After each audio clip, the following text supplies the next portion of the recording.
우리가 지난주부터 요한계시록에 나오는 소아시아 7교회에 대한 말씀을 함께 나누고 있습니다. 우리가 7교회를 쉽게 외우는 방법이 있다고 했죠. 첫 자만 따가지고 뭐라 했습니까?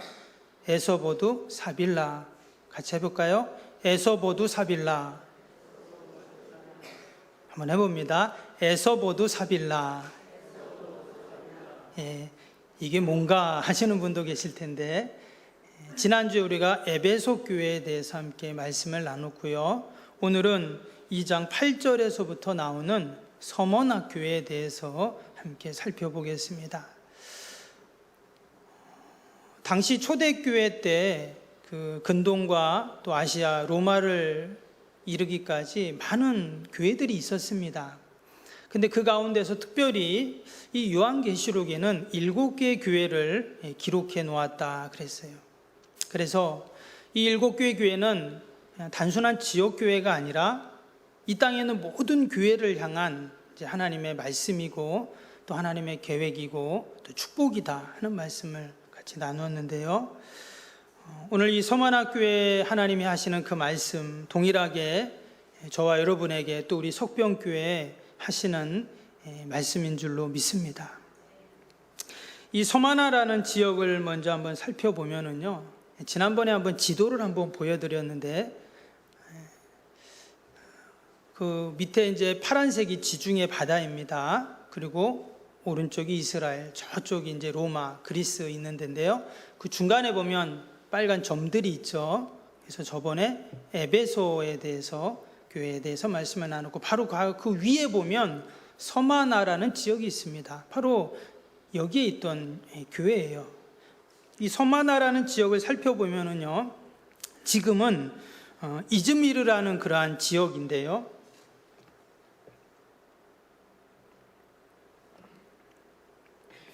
이 이즈미르라는 지역은요, 터키의, 지금 이 지역이 터키 지역이잖아요. 터키의 3대 도시 중에 하나입니다. 상당히 큰 그런 도시인데, 바로 이 서머나라는 지역이 지금의 이즈미르라는 그런 지역이에요.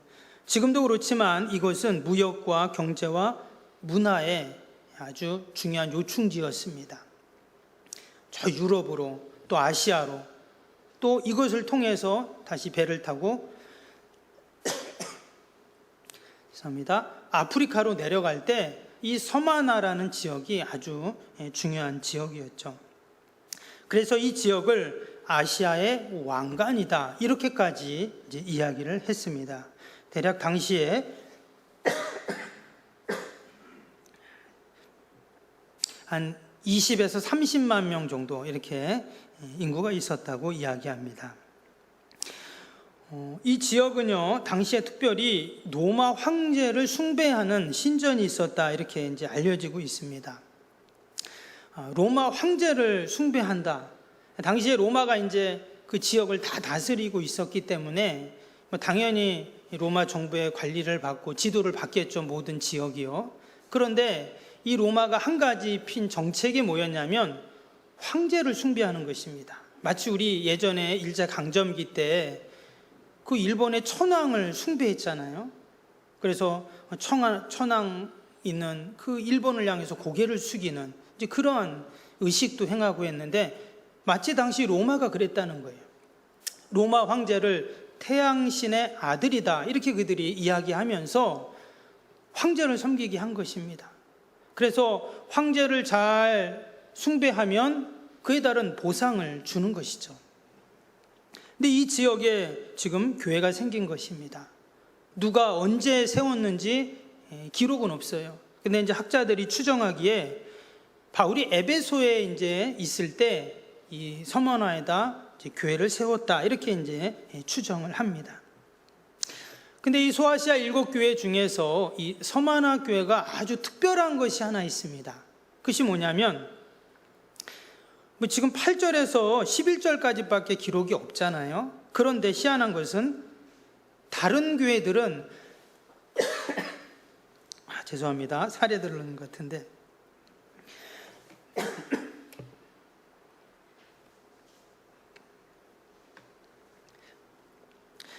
다른 교회들은 칭찬도 있고 이제 또 책망도 있어요. 근데 이 서마나 교회와 또 나중에 나오는 빌라델피아 교회가 있는데 이 두 교회는 책망이 없습니다.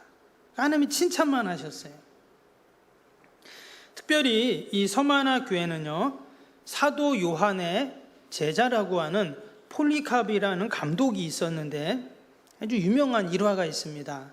AD 160년경에 그때 당시 교회를 엄청나게 핍박하던 그러한 때였는데 이 로마 정부가 이 폴리캅 감독을 잡았습니다. 그럼 그 사람을 회유하는 거예요. 당신이 예수님을 저주해라. 그리고 믿지 않는다고 해라. 그러면 당신을 살려주겠다. 이렇게 합니다.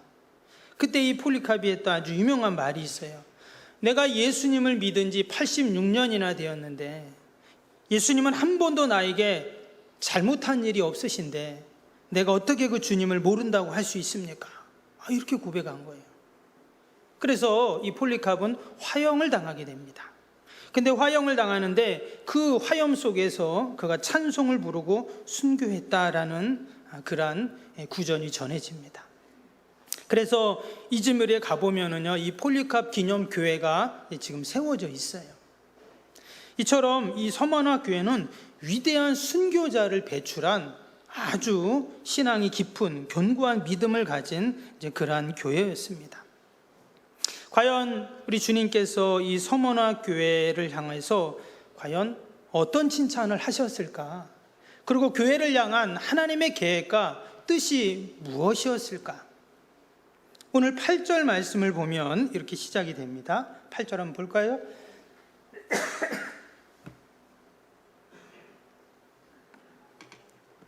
8절 보시면 서마나 교회 사자에게 편지하라. 처음이며 마지막이요 죽었다가 살아나신 이가 이르시되. 에베소 교회 때도 그랬는데 지금 각 교회마다를 소개할 때 먼저 우리 주님에 대한 이야기를 합니다. 그래서 에베소 교회 때는 뭐라 그랬어요? 오른손에 7뼈를 붙잡고 7 촛대를 거니시느니 이렇게 얘기를 했잖아요. 오늘 서머나 교회는 뭐라고 하냐? 서머나 교회는 처음이며 마지막이요 죽었다가 살아나시니. 누굽니까? 예수님이시잖아요. 그렇게 이야기를 하고 있어요. 또 밑에 12절에 보면 버가모 교회도 나오는데 거기에는 좌우에 날성검을 가지시니 라고 했어요. 또 두아데라 교회는 그 눈이 불꽃 같고 그 발이 빛난 주석 같으니 이렇게 또 말씀을 합니다. 다른 사대 교회, 빌라델피아, 라우디아 교회 다 마찬가지입니다. 예수님이 어떤 분이신지 그리고 어떤 분이 지금 교회에 말씀하고 있는지를 소개하고 있어요. 특별히 그분은 전지전능하신 분이다라는 것을 풀어서 지금 쭉 설명을 하고 있죠. 그래서 지금 교회를 향한 주님의 말씀은 아주 무게가 있고 권위가 있고 전지전능하신 분이 지금 말씀하고 있다 이렇게 지금 소개를 합니다. 여러분 이런 이야기를 듣는 교회는 어땠을까요? 당연히 두렵고 떨림으로 그 말씀을 들었을 것입니다. 자신에게 주신 사명, 또 그 직분, 또 그런 그 믿음 이런 것들을 돌아보면서 그런 심정으로 하나님 앞에 딱 섰겠죠. 말씀을 들었을 것입니다. 여러분 이 시간도 우리가 하나님 말씀을 들을 때 목사님의 좋은 이야기를 듣는 것이 아니라 전지전능하신 하나님이 목사님을 통해서 나에게 말씀하신다. 그리고 우리가 이렇게 들어야 할 줄로 믿습니다. 그럴 때 그 말씀이 능력이 되고 그 말씀이 나에게 소망이 되고 그 말씀에 생명의 역사가 여러분 일어나는 줄로 믿습니다. 당시 서머나 교회는 그렇게 주님의 말씀을 들었어요. 지금 서머나 교회는 고난 가운데 있는 교회였습니다. 우리가 그것을 알 수 있는 것이 이제 9절에 나오는데요. 9절을 다시 한번 보시면 내가 내 환난과 궁핍을 알거니와 실상은 내가 부요한 자니라. 자칭 유대인이라 하는 자들의 비방도 알거니와 실상은 유대인이 아니요 사탄의 회당이라. 여기에 보면 서머나 교회 상황을 알 수 있는 3개의 단어가 나옵니다. 환난, 궁핍, 비방. 여기서 환난이라는 단어를 보면 트립시스라는 단어로 되어 있습니다. 이 단어의 뜻은 뭐냐? 무거운 물건이 꽉 누른다 이런 뜻이에요. 그 지금 엄청난 무거운 것이 서머나교회를 꽉 누르고 있는 거예요. 당연히 외부의 어떤 핍박 또 박해 이런 것을 의미하겠죠. 그래서 당시 로마 이 황제를 숭배하는 이 도시에서 내가 지금 황제를 숭배하지 않고 누굴 숭배한다고요? 예수님을 내가 믿는 겁니다. 그럼 그로 인해서 얼마나 많은 핍박이 있겠어요? 결국 그 감독이었던 지도자죠. 폴리카 감독이 화형을 당하는 이러한 일도 이제 당하게 된 것입니다. 또 궁핍을 당했다 이렇게 말했어요. 이 서마라라는 지역은 서두에도 말씀드린 것처럼 상업과 무역이 아주 융성했던 항구 도시입니다.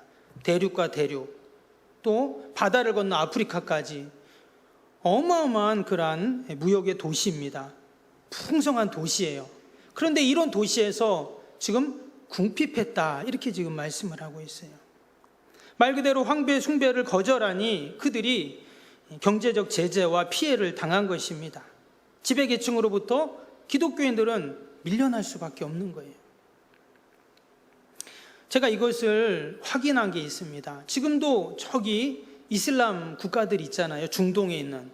거기도 예수님 믿는 사람들이 있습니다. 있는데 그들이 어떠냐? 완전히 하류층의 그 부류가 돼요. 그래서 기존에 있는 그 모든 사회적인 제도에서 다 배제가 됩니다. 기독교인이라고 하면. 그럼에도 불구하고 이 사람들이 나는 기독교인이다 이렇게 이야기를 하는 거예요. 그래서 한 번씩 해외 토픽에 보면 막 테러 같은 거 나잖아요. 그런 일들이 일어나고 있어요. 지금도. 근데 2000년 전에 어땠겠어요? 더 했겠죠. 그럼에도 불구하고 그런 궁핍과 가난 속에서도 그들이 서만학교회가 신앙을 지킨 거예요. 그럼 칭찬받을 만 하잖아요. 그래서 오늘 말씀해 보니까 뭐라고 말씀합니까? 실상은 너희가 그러나 부유한 자다 이렇게 말씀했어요. 환난이 있고 궁핍하지만 실상은 부유한 자다. 그럼 이것이 바로 우리 기독교인들의 역설입니다. 고린도후서 6장 9절에서 10절 말씀에 보면 무명한 자 같으나 유명한 자요 죽은 자 같으나 보라 우리가 살아있고 징계를 받은 자 같으나 죽임을 당하지 아니하고 근심 많은 자 같으나 항상 기뻐하고 가난한 자 같으나 많은 사람을 부유하게 하고 아무것도 없는 자 같으나 모든 것을 가진 자로다. 여러분 이것이 바로 우리 그리스도인들 성도들의 모습인 줄로 믿습니다. 예수님은 겉으로 보기에는 얼마나 가난했는지 몰라요. 그러나 실상은 예수님은 모든 것의 주인이시죠. 그리고 무엇보다 이 땅에 계시는 동안 육적인 부요를 추구하시는 분이 아니라 영적인 부요를 추구하셨어요. 당시 서만화 교회가 바로 세상적으로는 혹 궁핍해 보일지 몰라도 영적으로는 풍성한 교회였다는 것입니다. 여러분 우리 석병교회가 이 서만화 교회처럼 이 시대에 세상적으로는 혹이나 풍성한 교회가 아닐지 몰라도 그럼 영적으로는 충만하고 풍성한 교회가 되어야 할 줄로 믿습니다. 할렐루야. 그래서 저는 우리 교회 성도들이 다 세상적으로도 부자가 되고 돈도 많이 벌고 막 다 사장님 되고 그러면 좋겠어요.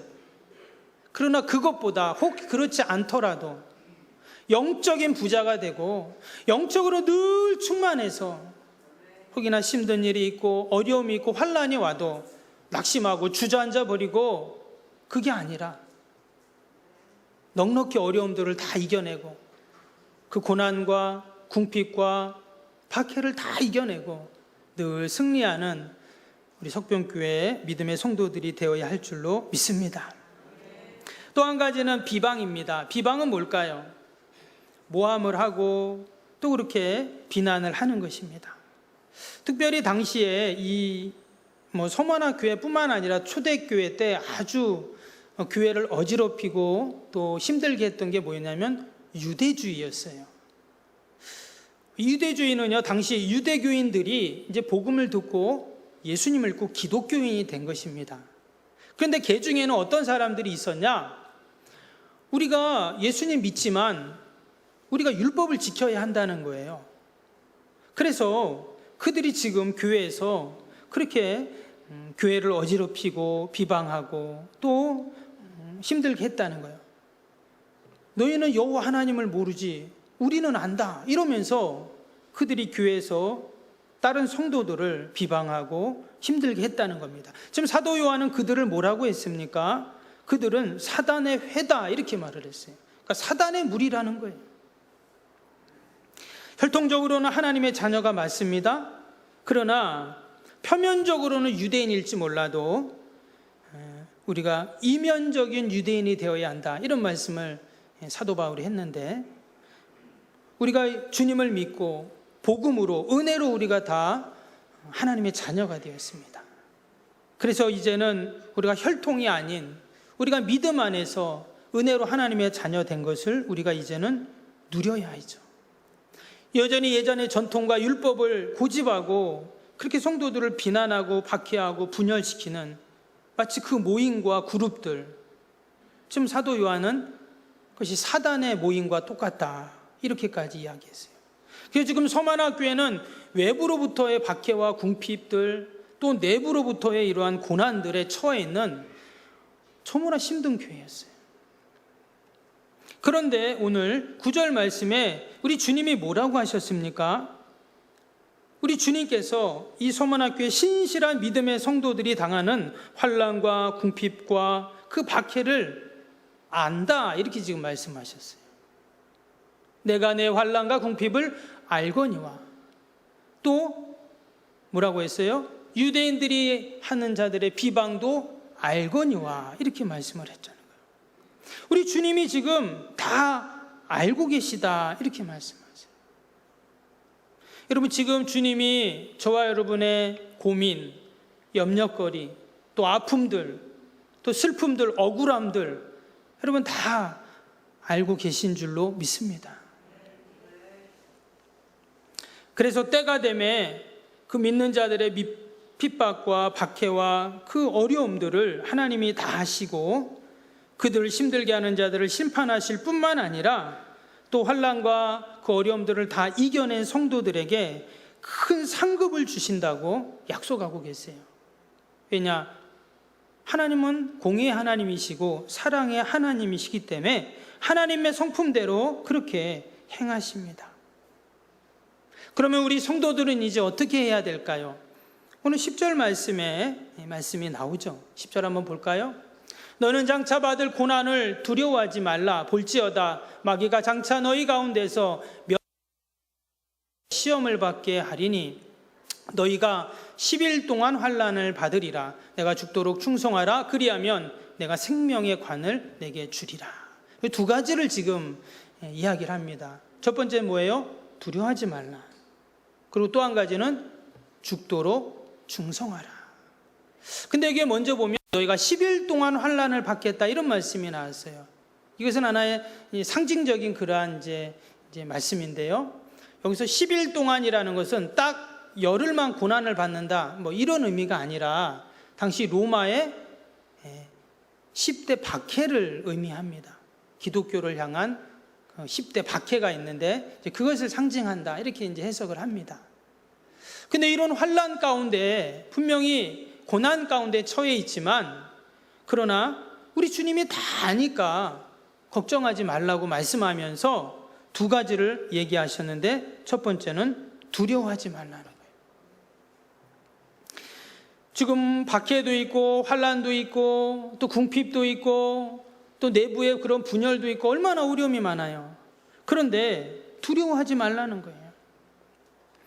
왜냐? 처음이고 마지막이신 죽었다가 살아나신 그 주님께서 함께 하시기 때문이죠. 이사야서 41장에 보면 이스라엘의 멸망을 눈앞에 두고 이사야 선지자를 통해서 하나님이 하시는 말씀이 있어요. 지금 나라는 완전히 멸망지에 있습니다. 촛불이 있으면 이제 그 심지가 그냥 불이 완전히 사그라드는 그런 상황이에요. 그때 하나님이 이사야 선지자에게 하신 말씀이에요. 두려워하지 말라. 내가 너와 함께함이라. 놀라지 말라. 내가 내 하나님이 됨이니라. 내가 너를 굳세게 하리라. 참으로 너를 도와주리라. 참으로 나의 의로운 오른손으로 너를 붙들리라. 보라, 내가 노하던 자들이 수치와 욕을 당할 것이요 너와 다투는 자들이 아무것도 아닌 것 같이 될 것이며 멸망할 것이라. 내가 찾아도 너와 싸우던 자들을 만나지 못할 것이요 너를 치는 자들은 아무것도 아닌 것 같고 허무한 것 같이 되리니. 이는 나 여호와 너희 하나님 내 오른손을 붙들고 내게 이르기를 두려워하지 말라. 내가 너를 도우리라 할 것임이니라. 아멘. 여기 마지막에 보면 하나님이 뭐라 하십니까? 너를 도우리라. 그러면 하나님이 반드시 도와주겠다 약속하셨어요. 그래서 이스라엘 백성들이 선지자를 통해서 하시는 하나님의 말씀 어떻게 해요? 꽉 붙잡습니다. 정말 얼마 있으니까 나라가 멸망을 했어요. 그럼 나라가 망했으면 이제 다 끝난 거잖아요. 근데 어떻게 했다고요? 그들이 선지자를 통해서 하시는 하나님의 말씀을 그들이 붙잡습니다. 그 말씀을 붙잡고 어디를 가는 거예요? 바벨론 포로를 가는 겁니다. 근데 희한한 것은요, 그들이 끝까지 어떻게 하냐? 말씀을 놓지 않아요. 끝까지 말씀을 붙잡는 겁니다. 사실 붙잡을 게 그것밖에 없죠. 그랬더니 때가 되면 하나님께서 이 말씀하신 그대로 다시금 모든 것을 회복시켜 주시고 그들의 원수들을 어떻게 해요? 흔적도 없이 사라지게 하시죠. 여러분, 결국 하나님의 약속의 말씀을 붙잡고 사는 자가 승리하는 줄로 믿습니다. 여러분, 혹시 두려움의 문제가 지금 있습니까? 뭔가 지금 내가 두려워요. 염려가 돼요. 걱정이 돼요. 사실 우리에게는 뭔가 한 가지씩은 다 염려거리가 있어요. 두려움거리가 있어요. 그러나 내 힘으로 그 문제를, 두려움을 해결할 수 없는데 내가 말씀을 꼭 붙잡으면 반드시 하나님께서 우리 가운데 평강의 평강으로 함께 하실 줄로 믿습니다. 그리고 또 한 가지는 뭡니까? 죽도록 충성하라, 이런 말씀을 했어요. 어떤 분이 그러더라고요. 목사님, 죽도록 충성하면 죽습니다. 네, 그래요. 여러분, 죽어도 돼요. 왜요? 죽었다가 다시 살아나신 우리 주님께서 여러분 다시 살릴 줄로 믿습니다. 네. 아멘. 네. 그래서 여기서 죽도록 충성하라는 말은 무슨 말이냐면, 우리가 이 충성이라는 단어를 보면 피스토스라고 되어 있어요. 그 뜻이 뭐냐면 신실한, 믿음 있는, 진실한, 이런 뜻이에요. 그래서 죽도록 충성하라는 이 말은 네가 정말 죽도록 진짜 완전히 고생해라, 이 말씀이 아니에요. 마지막까지 하나님 앞에서 진실하라는 거예요. 하나님 앞에서 신실하라는 거예요. 처음에는 이랬다가 마지막에는 그게 아니라는 거예요. 끝까지 하나님 앞에 신실하게 있으면 하나님께서 때가 되매 약속하신 대로 뭐라고 했습니까? 생명의 관을 내게 주리라, 이렇게 말씀하셨잖아요.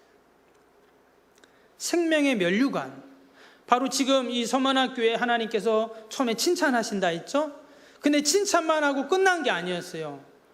말로만 하고 끝내신 게 아니라 어떻게 해요? 반드시 보상을 주세요. 하나님은 반드시 보상을 주십니다. 아멘. 목사님, 저는 그런 보상을 못 받아봤는데. 끝까지 충성해 보세요. 그럼 끝까지 내가 진실해 보세요. 그래도 보상이 없다, 그럼 저한테 오세요. 그럼 저도 하나님 앞에 가볼게요. 여러분, 하나님의 말씀은 변개함이 없는 줄로 믿습니다. 끝까지 충성하는 자에게 생명의 관을 주리라, 우리 주님이 분명히 말씀하셨습니다. 왜 하나님이 우리에게 충성하라고 하실까요? 고린도전서 4장 2절에 보면 맡은 자에게 구할 것은 충성이니라 했습니다. 여러분, 우리는 다 맡은 자예요. 주님이 우리에게 뭔가를 맡겼다는 거죠. 우리는 청지이고 관리인일 뿐인 것입니다. 돈도, 또 시간도, 건강도, 내 젊음도, 우리의 인생도, 또 하나님 나에게 주신 은사 달란트도, 우리는 사실 다 청지기입니다. 맡은 자에게 구할 것이 충성이라고 했는데, 우리가 하나님 앞에 내가 무엇을 맡고 얼마나 맡았나, 하나님은 그걸 보시지 않죠? 뭘 본다고요? 얼마나 맡은 것을 가지고 충성스럽게 감당했냐, 하나님은 그것을 보십니다.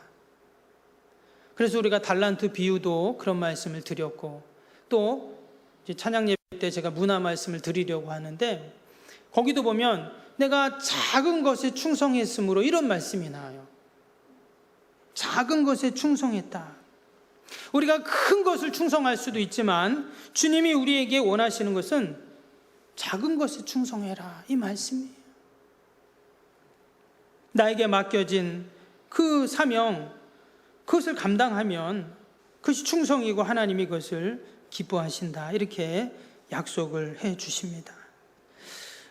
오늘도 하나님께서는 늘 우리의 아픔들, 또 우리의 고난의 현장들을 여러분 알고 계시고, 또한 우리에게 두려워하지 말라 말씀하시고, 또 충성을 다하면 내가 생명의 관을 주겠다 보장하시고 또 약속하시는 줄로 믿습니다. 우리에게 어떤 환난과 핍박이 온다 하더라도 우리가 이처럼 약속의 말씀을 붙잡고 믿음으로 나아갈 수 있기를 바랍니다. 사실 우리는 이 서머나 교회 때처럼 총칼로 우리가 맞서야 되고 순교하는 시대는 아닙니다. 그러나 여전히 우리 교회 또 우리 성도들에게 밀려오는 세상적인 가치관들, 또 세상의 그런 사상들이 우리를 힘들게 하고 넘어지게 하고 배교하게 하는 적이 얼마나 많은지 몰라요. 제가 한 가지 안타까운 것은 이 코로나 상황으로 말미암아 지금 우리가 한국교회가 얼마나 어려움을 지금 당하고 있습니까? 당연히 우리가 조심하고 또 모임도 자제하고 사역도 우리가 줄이고 최소한으로 좀 이렇게 예배 드릴 수 있는 것만으로도 너무나 감사하지만, 혹이라도 이 코로나로 인해서 이 기간 동안 우리의 교회가 또 우리의 성도들의 신앙과 믿음이 식어져서 정말 믿음을 잃을까 혹시 너무나 걱정이 돼요. 근데 이미 통계가 나왔습니다. 코로나 전과 이후 대부분의 교회들이 한 30% 정도 교회 성도들이 줄었고, 다시 코로나가 끝나면 교회를 잘 나올 거냐, 그 30% 분들에게 물어봤더니 70%가 이제는 그냥 집에서 영상으로 예배 드리겠다, 이렇게 지금 설문조사가 나왔어요. 너무나 안타까운 그러한 보고이죠. 그러한 의미에서 여러분, 우리가 더욱더 믿음의 허리띠를 동이고 더욱더 우리에게 맡겨진 사명에 충성하고 또 주님의 교회를 우리가 섬겨 나가야 할 줄로 믿습니다.